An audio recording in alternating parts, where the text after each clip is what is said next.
Hi everybody, I am coming on with some good news.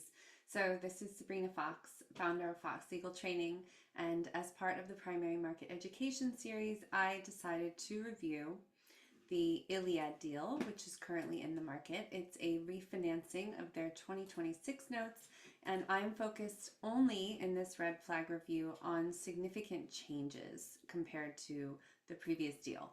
So I'm pulling this up in Word. I've never shown this to you guys before in terms of how I actually do these.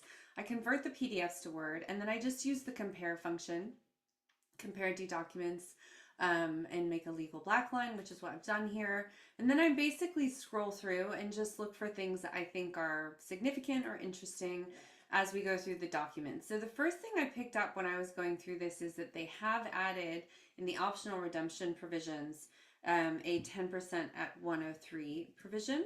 So that will allow the borrower to redeem up to 10% of the usually aggregate principal amount of the notes at a redemption price of 103. So you can see that that is here. And it is the original principal amount of the notes. Sometimes it's the outstanding, which obviously would go down by 10% each time they use the provision. And then the other provision that I noted, which was not as much, I would say, generally lender friendly, but something worth pointing out is that the ratio debt basket no longer includes a fixed charge coverage ratio of 2 times. So they're relying just on the total net leverage ratio of 4.4 times.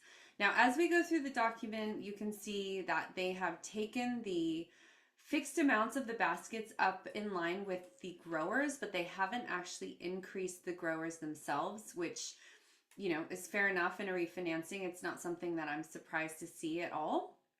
And then we have in the asset sales covenant actually an additional provision added, which is protective. And that provision is that the borrower is required to provide at least 75% or to obtain at least 75% cash consideration in respective asset dispositions, with the exception of designated non-cash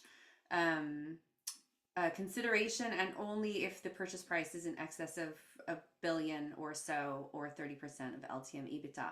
So this was not present in the previous deal and has been added, which is great. So then as I'm going through this and I can see that there are some protective features being added, and I'm thinking, well, what else might we find here that actually sounds really great? One thing I have here discovered that they have added a requirement for a conference call to take place with the quarterly and annual reports.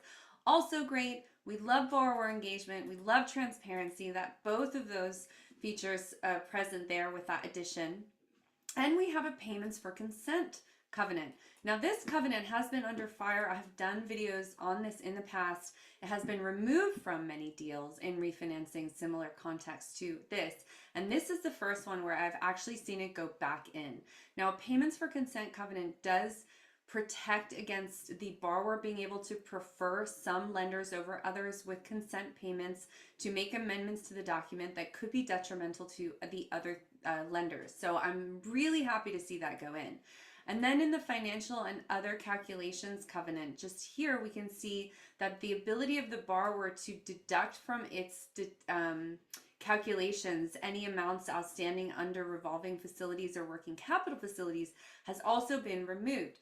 Absolutely great. We want to see all the debt included in that figure. And then we've got this super grower here, which has been deleted. So no longer will the fixed amount of the baskets increase in line with the growers and never go back down again. Also super happy to see that. I skipped over it, but the restricted payments covenant is backdated in the builder basket. So it is worth noting that the actual issue date, I'll just go find that. I think it's October 27th, 2021 or something along those lines, but I'm just doing a control F for issue date means. And because this is a big document and this screen is holding in front of me 3 different documents, it does take a minute to run. But the other thing I will note, while we're waiting for this document to catch up with me, is the permitted investments basket for unrestricted subsidiaries has been removed as well. That was the other point that I wanted to make in this video. The Atlas group of companies, that acquisition that was just made, I've now lost my patience with this machine, so I'm gonna have to just do that myself. That was, let's see, I really want to find this issue date question. So the Atlas, which was acquired, that entity is going to be an unrestricted subsidiary. And was an unrestricted subsidiary under the previous notes as well. So it's not really something that I'm particularly concerned about because you would have been aware of that. So I'm going to try original issue. See if that works. No, it doesn't want to find this for me.